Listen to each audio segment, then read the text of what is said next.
Good morning, students.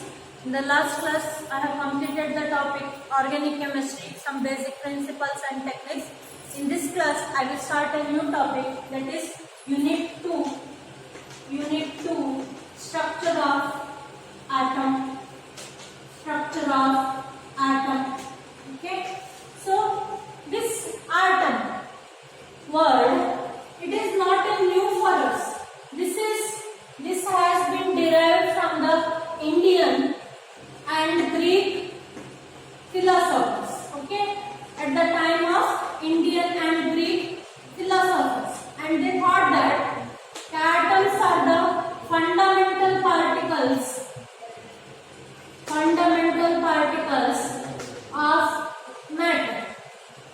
That means, according to Indian and Greek philosophers, so if we subdivide the matter, then we will get the non-divisible atoms.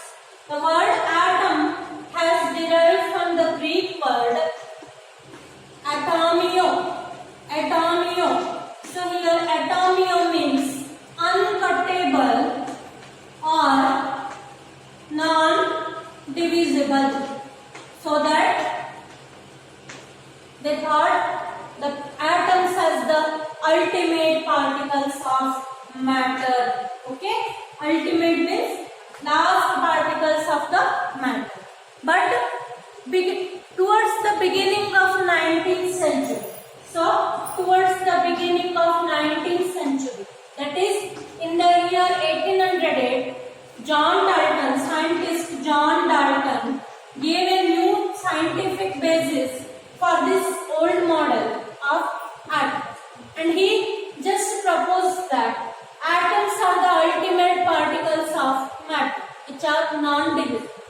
Now, at the end of 19th century or beginning of 20th century, it was established that, or it was focused that, atoms are not the last smallest particles which are indivisible, but it has a complex structure of its own, and it is made up of subatomic particles,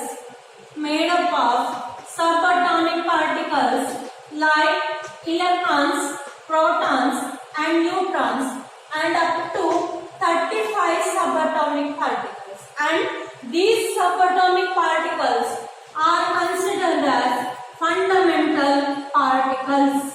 Okay, these subatomic particles are considered as fundamental particles. Now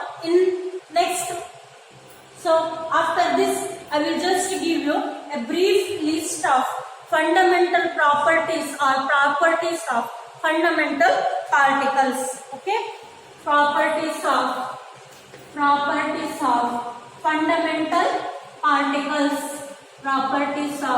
fundamental particles. So this concept in this class I am dealing with has been removed from the syllabus. So just I will explain you the facts in brief. Okay, I will not go in detail. Just I will go in short.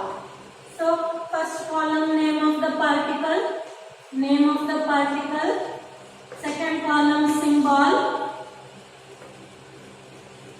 Third column, discoverer. Fourth column, absolute charge. Charge is measured in the units of coulombs, and it is next column is relative charge. Last column, mass in kg. Okay, so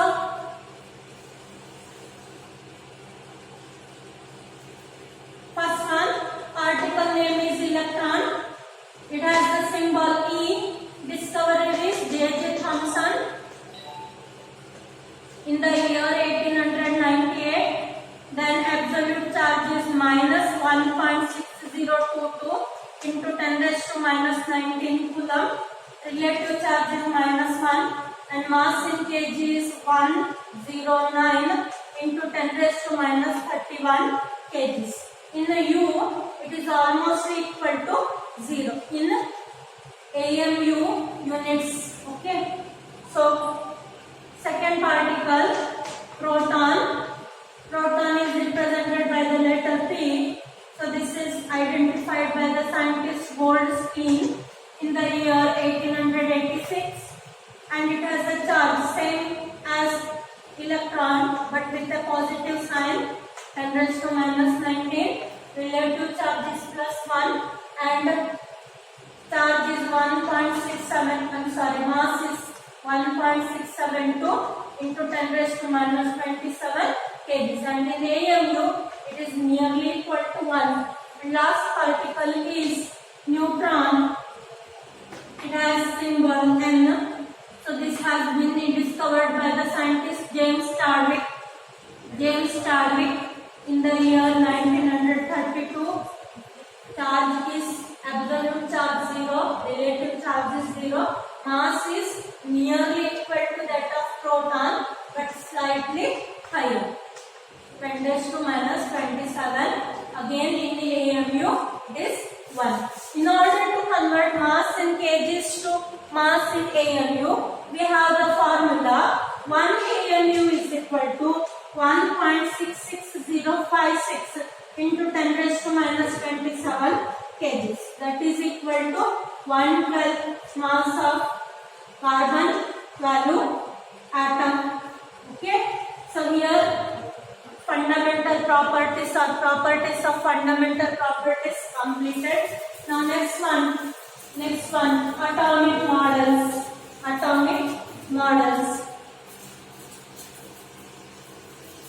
So atomic models means after the discovery of negative electron, positive proton and neutral particle neutron. So it was a question that how the particles are arranged in the atom. In order to explain, so many models have come forward. First model is Thomson model of atom. Just I will draw one diagram here. So this is positively charged and in it electrons are embedded. Okay, so here according to Thomson, so atom has a spherical size or spherical shape with the radius of atom has a spherical shape with a radius of nearly 10 raised to minus 10 meters. Okay, and in that positive charge is uniformly distributed. Positive charge is uniformly distributed throughout the atom, and negative electrons are embedded in it in a number which is sufficient to just neutralize the positive charge. We know that for the neutralization, positive and negative charges must be equal. So that according to Thomson, J.J. Thomson, atom has a spherical shape with a radius of 10 raised to minus 10 meter, and positive charge is uniformly distributed and the electrons are embedded into it, so that there will be electrostatic force of attraction between the positively charged particles and the negative electrons. Okay, so here this model is resembling plum pudding or watermelon model. Watermelon means if you compare the model with the watermelon, inside red part which is edible is the positive charge, and the black seeds embedded into it are considered as electrons. Okay, so here this model can explain the stability of atom, but it is failing or it is going to fail in the concept of results of scattering experiments carried out by failed to explain results of scattering experiment carried out by Rutherford. Okay, here the Thomson model is not in work. Now second model is Rutherford's Rutherford's nuclear model of atom. Rutherford's nuclear model of atom. In the 1911, Rutherford along with his students performed alpha-ray scattering experiment. Alpha-ray scattering experiment with the help of thin gold foils of nearly 100 nanometers, because gold can be drawn into thin as much as thin sheets. So that here for the experiment he selected the thin gold foil of 100 nanometer, and the radioactive source of alpha particles is just bombarded to the thin foils. And to observe the particles, he just kept a circular ZNS screen, that is zinc sulfide screen, to observe the particles. So just I will give you the brief diagram here.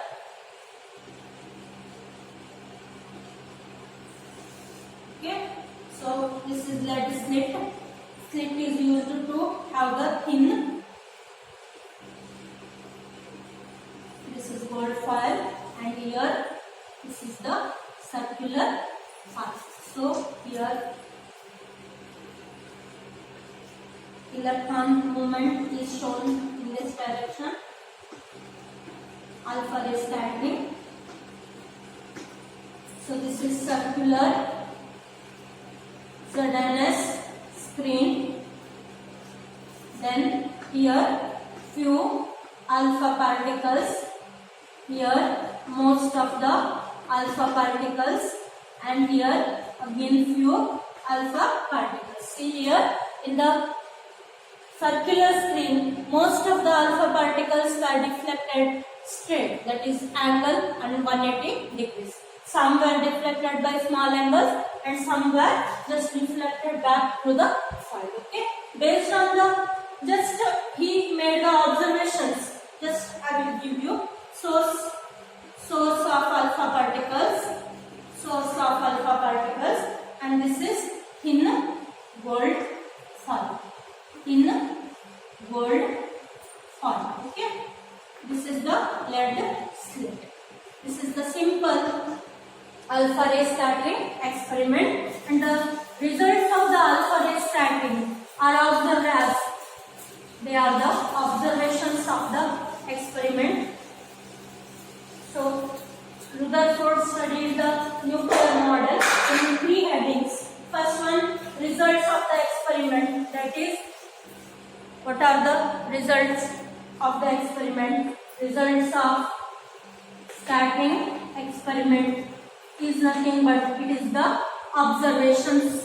That means what we have observed, we just made a note. Okay, most of the alpha particles passed straight or undeflected through the gold foil. First observation is most of the alpha particles undeflected through the gold foil.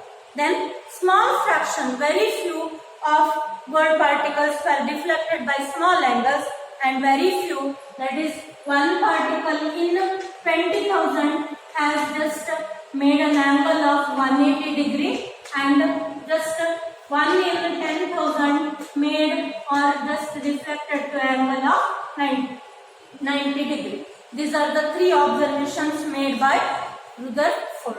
Now based on the observations, he made conclusions for the nuclear model. So most of the space in the atom is empty. Most of the space in the atom is empty.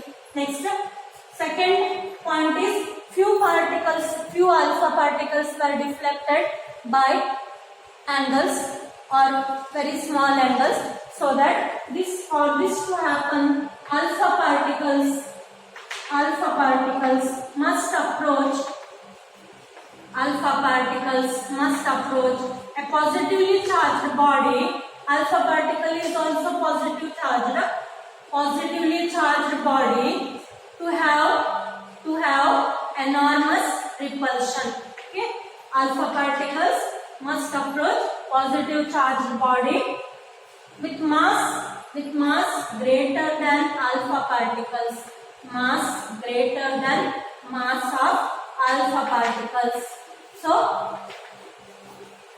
to have enormous repulsion, so that this positive space, positive charge is not concentrated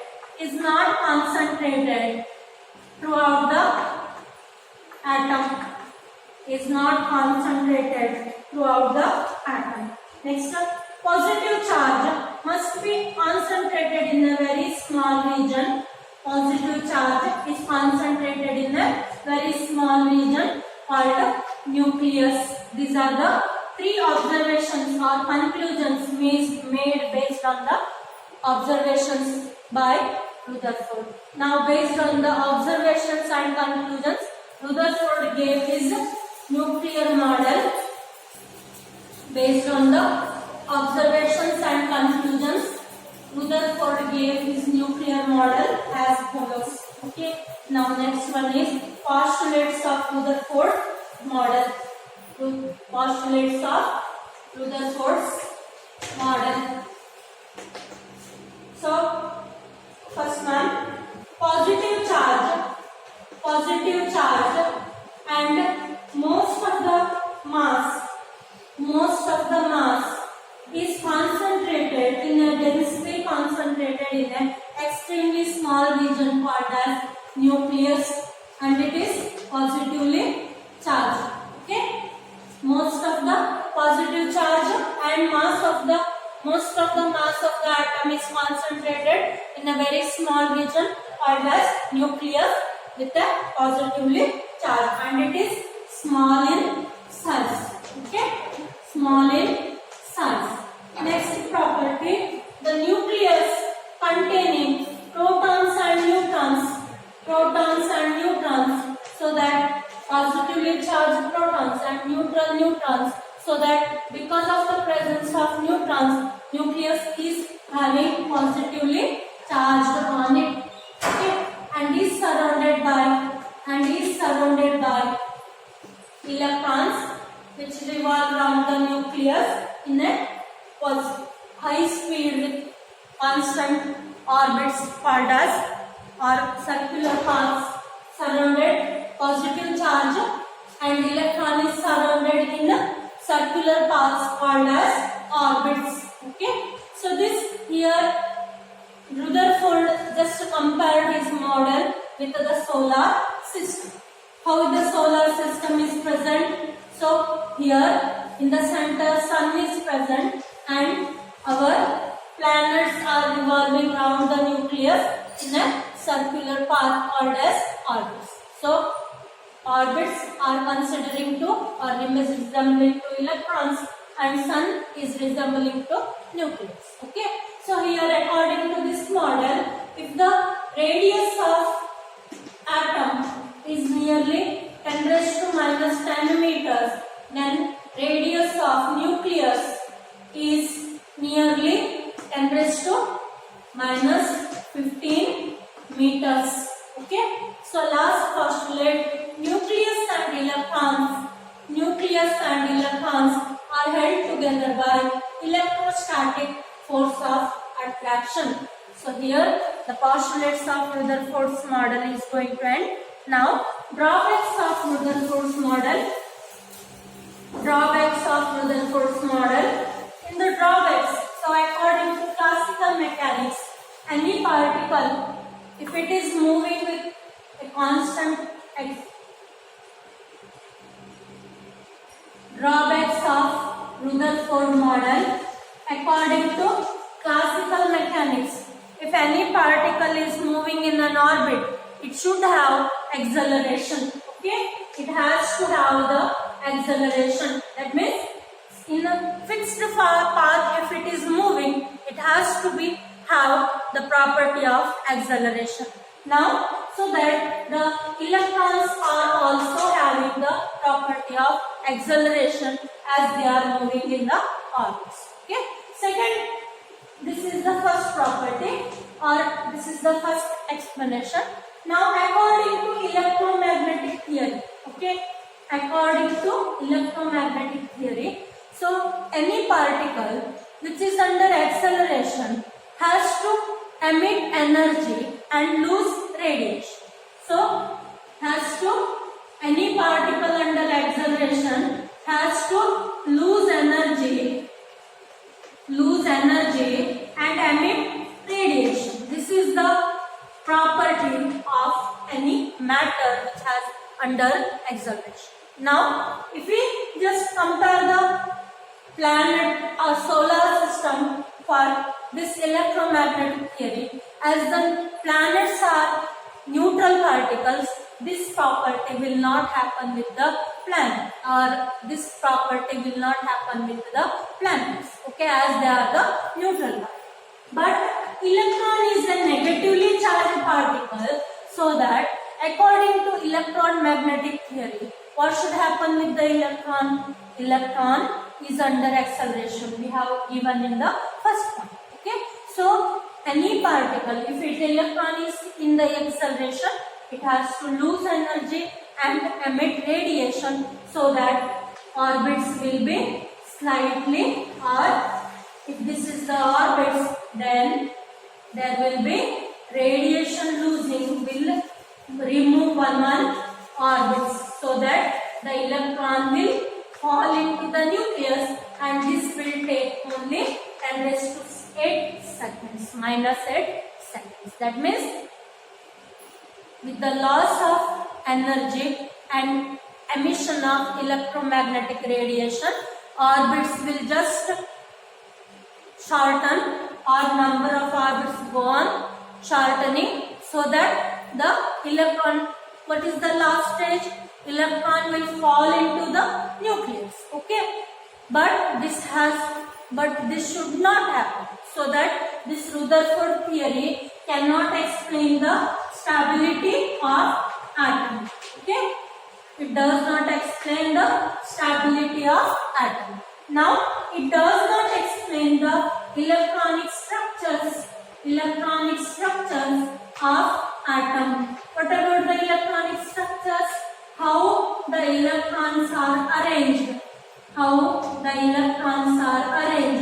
And what are the energies of electrons? This also not included in the Rutherford drawback. So that Rutherford theory is going to have a serious drawback. Now, next part is atomic number and mass number. Atomic number and mass number.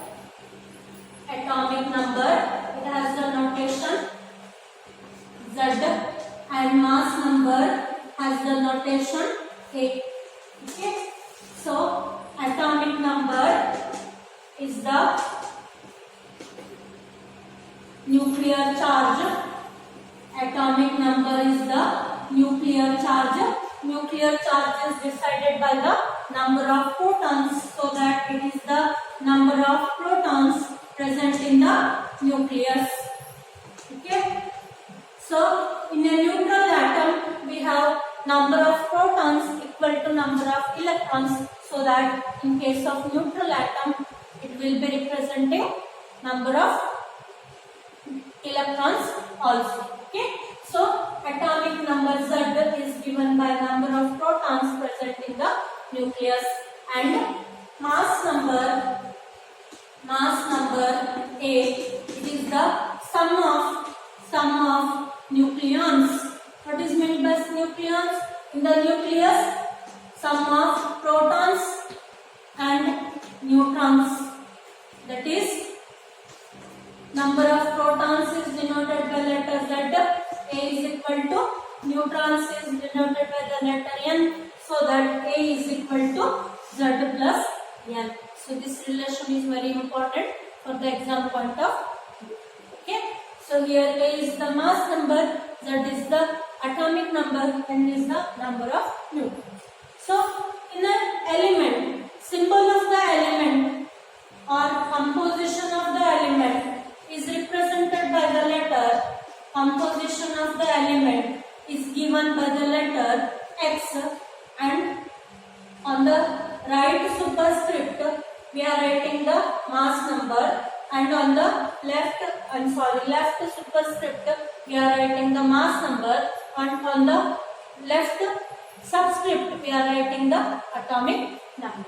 So if this is the element, example 17, 35, then Z is equal to 17, that is equal to NP, that is equal to NE, and A is equal to 35, so that N is equal to A minus Z is equal to 18. Like this way, you have to calculate number of protons, number of electrons, number of neutrons, mass number and atomic number. Next concept is of isotopes and isobars. Okay. Before that, I will give you one another important relation for the exam point of view. Just note it down and practice. Okay.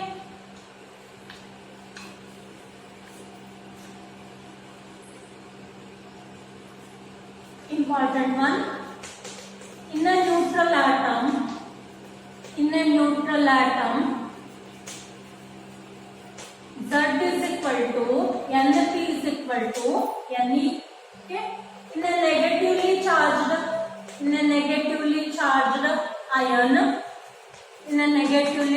ion, this is represented like this. Here N is charged.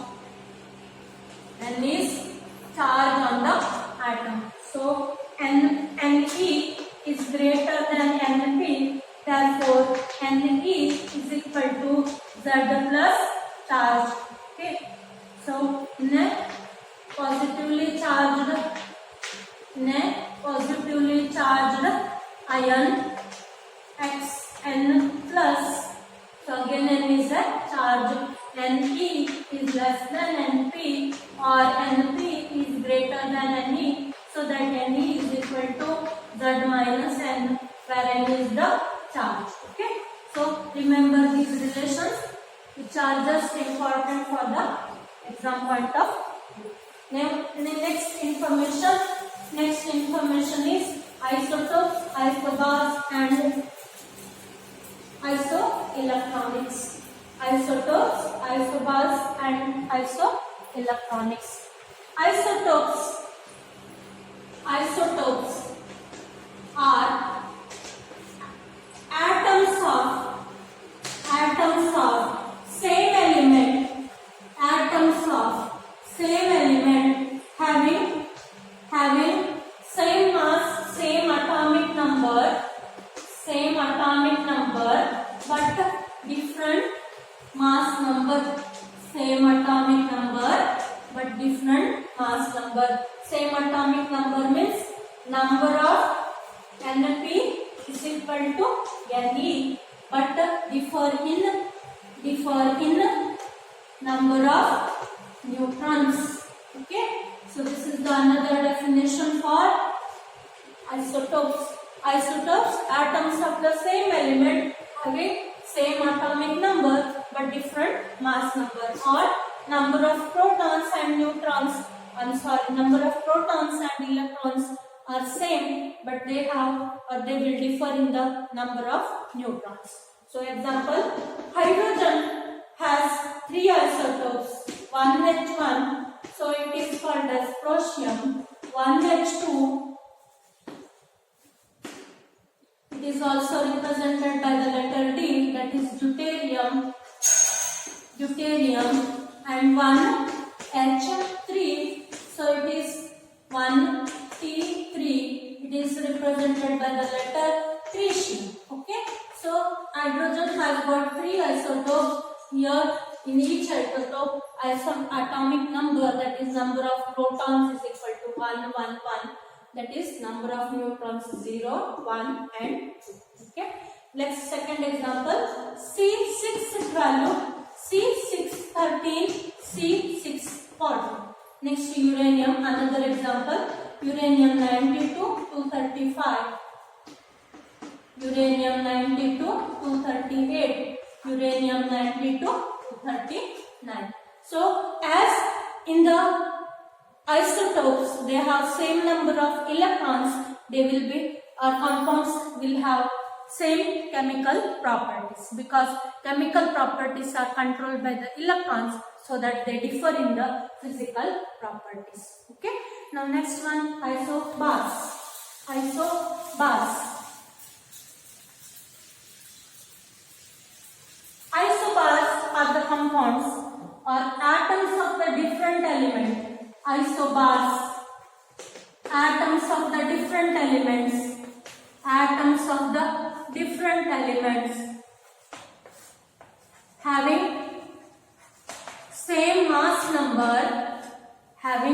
same mass number, but differ in different atomic number. So that here what is same? Sum of protons and neutrons is same, but differ in number of protons, again number of electrons. So that as the isobars will differ in number of protons and electrons, these isobars will have different chemical properties, but they will have same physical properties. Example C614 N714. So here mass number is same, but atomic number is 6 and 7.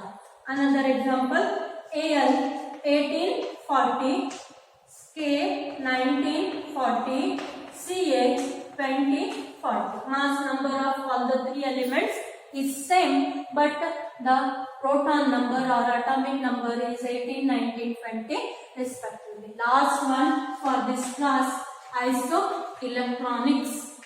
So the name itself indicates that the species means it may be atoms or ions containing